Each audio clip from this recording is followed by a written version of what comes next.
Afternoon. I am here with Lawrence, the founder of Austonian Whiskey, and this is a unique product that you're not going to find anywhere else. And so I've known Lawrence, I guess, since a little before the first festival in 2018, and he has been kind enough to join us and kind of tell us and explain what Austonian is and what makes it unique. So thanks for coming by. Sure thing. So I guess I'll just start by explaining how I got into all of this. Back in 2015, I read an article about the whiskey barrel shortage, or the bourbon barrel shortage, and I remember just thinking that there's got to be a better way to do this. They're talking about how they can't build barrels fast enough and how many years it takes, and it's a food processing technology, but it's an unusual one because it takes 5 years, 10 years in some cases, sometimes more for European whiskey. But so I was just, as someone who's been involved in a lot of technology development projects and developed a lot of designed equipment and stuff like that, just the way my mind works, I started thinking there has to be a better way. And I kind of set the idea aside, but soon after that, one day I had a dream that I solved the barrel shortage, which was, it was unrealistic, but that kind of that was the spark that made me think maybe I should actually give this a shot, see if I can add anything to this. I started doing some research, and I found that there's a lot of conflicting information, and what I really think now is misinformation about how barrel aging works.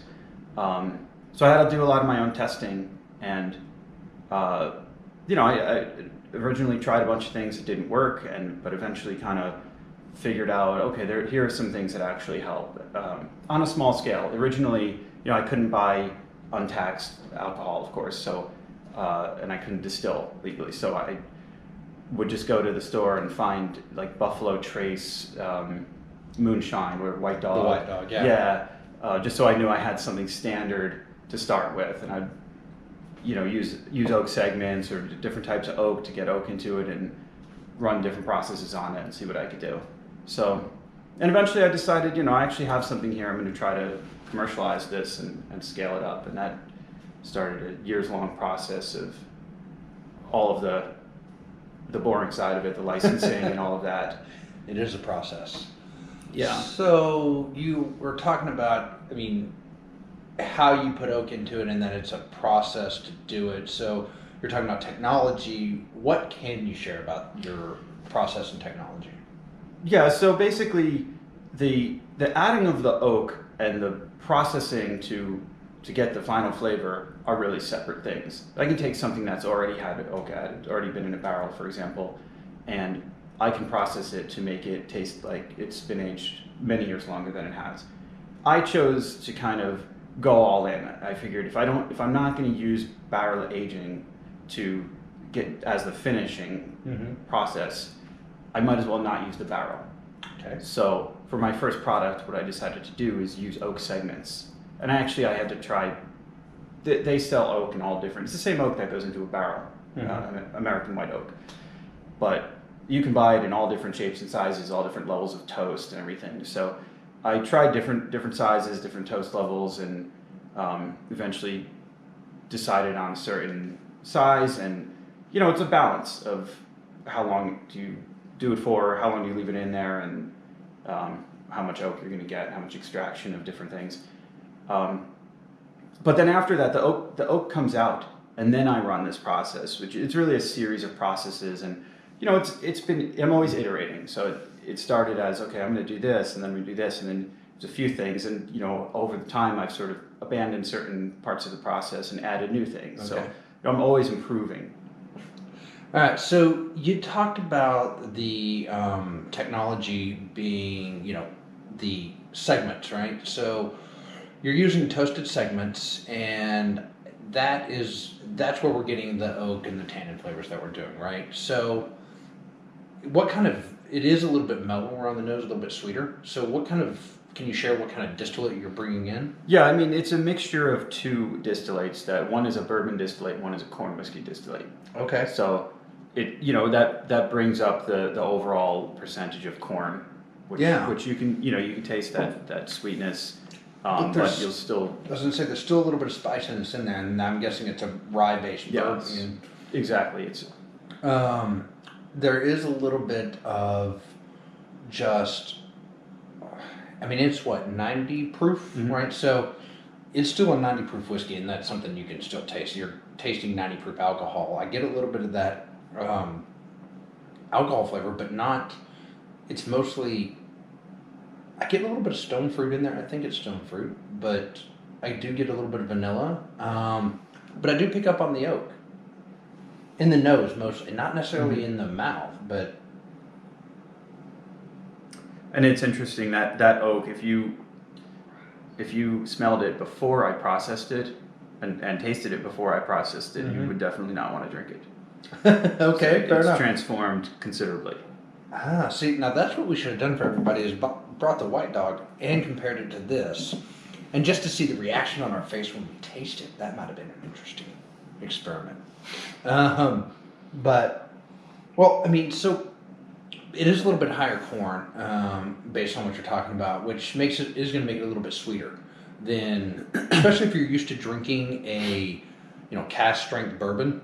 This is going to be a little bit on the sweeter side compared to that. It's still 90 proofs. I'm not trying to say it's, sugar and candy here, but it is going to be a little bit on that sweeter side compared to those. So if you aren't traditionally drinking a cask strength bourbon, this is going to be a great whiskey. It's very approachable. It's going to be a little bit sweeter, but yet it's still got a kick to it.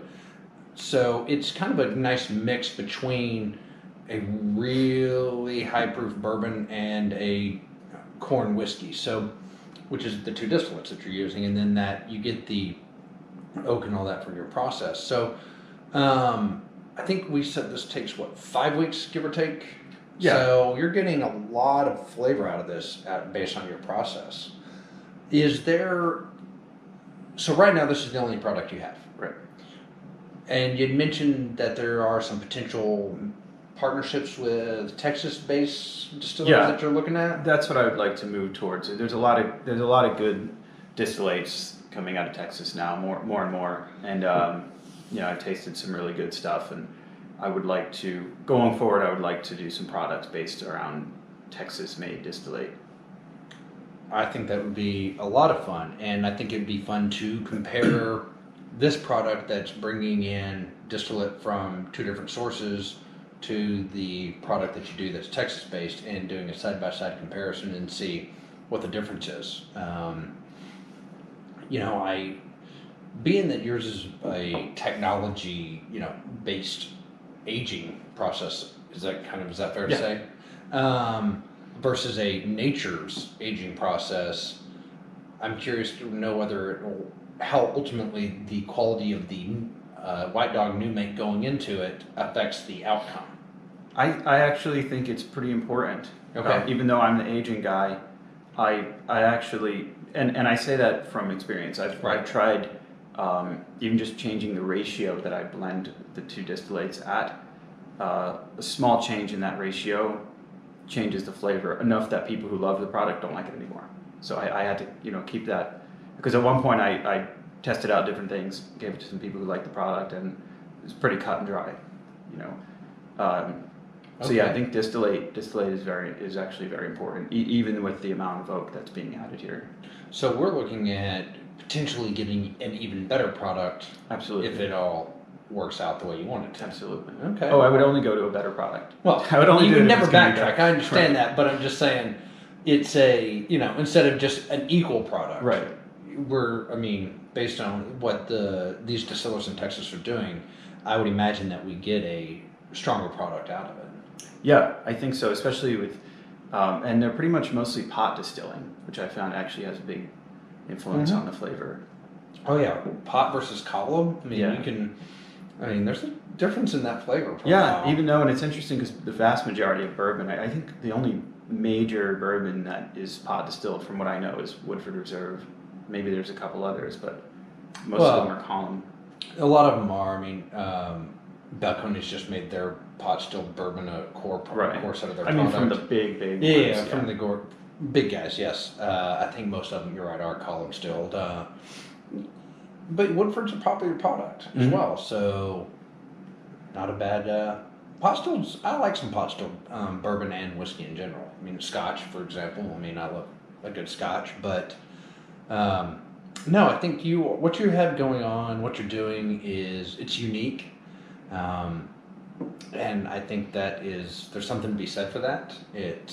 You're taking a traditional process, you're changing it up and making it your own, which is the attitude of a true Texan, right? I mean, we do what we want, how we want to do it.